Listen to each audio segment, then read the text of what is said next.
Di sini biasanya kalau di luar negeri dikasih TV di bawahnya. Ya, Sama TV ya, ya. di bawahnya. Sometimes in the games at Europe or US they put television and the VIP box. So it's a special mention to Beckham scoring those 2 goals. We worked on that diagonal run and he committed to it, so it showed tactical discipline and it worked.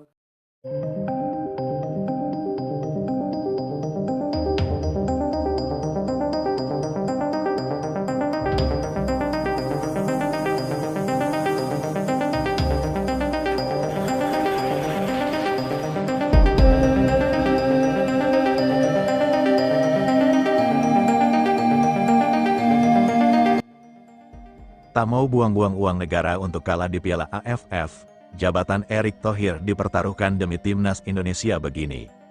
Namun sebelum lanjut seperti biasa, mohon ringankan jari Anda untuk menekan tombol like dan subscribe-nya agar kalian tidak ketinggalan berita menarik lainnya. Kalau sudah kami ucapkan terima kasih dan mari kita lanjut. Ini baru namanya totalitas tanpa batas. Ketua Umum PSSI Erick Thohir benar-benar tidak main-main dalam memanjakan skuad Garuda. Fasilitas mewah kelas Sultan ini disiapkan khusus untuk ajang Piala AFF demi menuntaskan rasa penasaran publik dan membawa pulang trofi juara ke tanah air. Coba jujur, kalian pasti sering merasa kesal kan kalau melihat performa timnas Indonesia mendadak anjlok dan loyo saat bermain di laga tandang. Alasan klasik yang paling sering kita dengar adalah pemain kelelahan akibat perjalanan jauh, harus transit berjam-jam di bandara hingga terkena dampak jetel yang merusak fokus bertanding mereka. Nah, bosan mendengar alasan fisik kedodoran tersebut, Erick Thohir langsung mengambil langkah radikal dengan menyiapkan fasilitas kelas Sultan. Tidak tanggung-tanggung, PSSI kini mulai memberlakukan sistem sewa pesawat komersial khusus atau charter flight tanpa transit untuk setiap laga tandang penting skuad Garuda. Langkah mewah ini diambil Erick Thohir agar para pemain bisa langsung terbang ke negara tujuan dengan waktu tempuh yang jauh lebih singkat dan efisien. Gebrakan pesawat pribadi ini disiapkan khusus demi mengawal perjuangan timnas Indonesia di ajang Piala AFF demi satu misi mutlak. Bawa pulang trofi juara. Jadwal fase grup yang super padat dan melelahkan membuat fasilitas ini jadi kunci penting. Bayangkan saja, setelah menjamu Kamboja di Stadion Pakansari pada Senin, tanggal 27 Juli skuad Garuda harus langsung terbang ke Thailand untuk menghadapi Timor Leste di Chonburi Stadium pada Jumat, tanggal 31 Juli. Hanya selang beberapa hari, mereka harus kembali ke Pakansari untuk laga krusial melawan Vietnam pada Senin, tanggal 3 Agustus sebelum akhirnya terbang lagi ke Stadion Jalan Besar untuk menantang Singapura pada Jumat, tanggal 7 Agustus. Jadwal gila antar negara dengan jeda hanya 3-4 hari inilah yang membuat Erick Thohir bergerak cepat agar fisik pemain tidak hancur di jalan. Bayangkan saja di dalam pesawat khusus ini privasi dan kenyamanan pemain dijaga 100%. Kursinya dibuat super nyaman agar mereka bisa beristirahat total sepanjang perjalanan. Bahkan menu makanan di dalam pesawat pun disesuaikan dengan standar gizi ketat atlet profesional yang sudah ditentukan oleh tim medis timnas.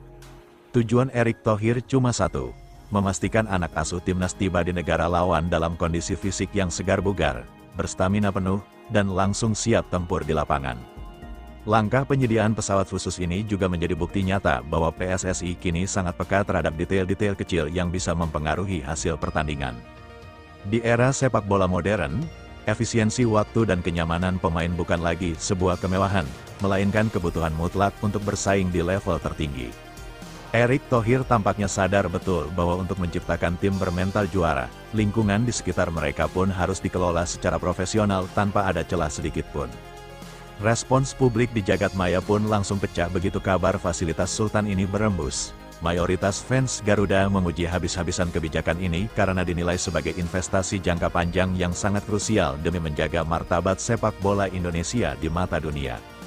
Kini dengan segala kemudahan yang telah disiapkan oleh federasi, ekspektasi masyarakat pun otomatis melambung tinggi dan beban pembuktian sepenuhnya berada di pundak para pemain saat peluit sepak bola dibunyikan nanti.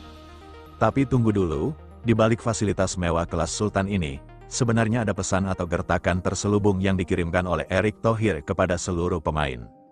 Secara tidak langsung, Erick ingin menegaskan fasilitas terbaik sudah diberikan, akomodasi paling mahal sudah dibayar lunas, jadi, jangan berani-berani lagi cari alasan capek di jalan kalau sampai mainnya jelek. Dengan fasilitas pesawat pribadi ini, Performa timnas di laga tandang berikutnya bakal otomatis menggila enggak? Tulis prediksi skor kalian di kolom komentar sekarang. Investasi besar-besaran dari Erick Thohir ini membuktikan bahwa manajemen PSSI saat ini sudah berada di level profesional Eropa. Sekarang bolanya ada di kaki para pemain untuk membuktikannya dengan patronsasi nyata. Laga Indonesia versus Vietnam di Pakansari nanti bukan cuma soal perebutan 3 poin, tapi soal trauma masa lalu yang belum sembuh. Kalian sadar enggak kenapa Erick Thohir ogah pakai GBK dan justru memilih Pakansari? Ini bukan kebetulan. Ini adalah taktik perang urat saraf tingkat tinggi untuk mengacaukan isi kepala para pemain Vietnam dengan mengingatkan mereka pada malam paling terkutuk dalam sejarah sepak bola mereka di stadion yang sama. Banyak media dan pengamat sibuk menebak alasan teknis mengapa PSSI lebih memilih Stadion Pakansari sebagai markas kuat Garuda, alih-alih menggunakan kemegahan Gelora Bung Karno. Namun jika kita melihat ke belakang dan membuka lembaran sejarah, pemilihan Pakansari ini sebenarnya adalah taktik cerdik untuk membangkitkan kembali memori kelam dan trauma masa lalu yang sangat ingin dihapus oleh publik sepak bola Vietnam. Bagi tim berjuluk The Golden Star Warriors tersebut, Stadion Pakansari adalah tempat terkutuk yang penuh dengan mimpi buruk. Netizen sepak bola tentu belum lupa dengan drama luar biasa di semifinal lag pertama Piala AFF tahun 2016 silam. Di stadion yang sama, di bawah gemuruh ribuan supporter militan Indonesia, mental skuad Vietnam luluh lantak hingga mereka terpaksa pulang dengan kekalahan menyakitkan. Atmosfer mencekam di Pakansari saat itu terbukti sukses merusak fokus dan membuat kaki-kaki pemain Vietnam bergetar hebat. Ketakutan kolektif inilah yang tampaknya ingin dipancing kembali oleh manajemen timnas Indonesia. Erick Thohir sadar betul bahwa dengan jadwal AFF yang super padat, skuad Garuda butuh segala jenis keuntungan, termasuk keuntungan non-teknis berupa teror psikologis. Datang ke Indonesia dengan bayang-bayang kegagalan masa lalu, tentu akan menjadi beban mental yang sangat berat bagi skuad Vietnam saat melangkah keluar dari lorong ganti Stadion Pakansari nanti. Apalagi misi balas dendam yang diusung oleh Vietnam kali ini dipastikan akan membentur tembok kokoh.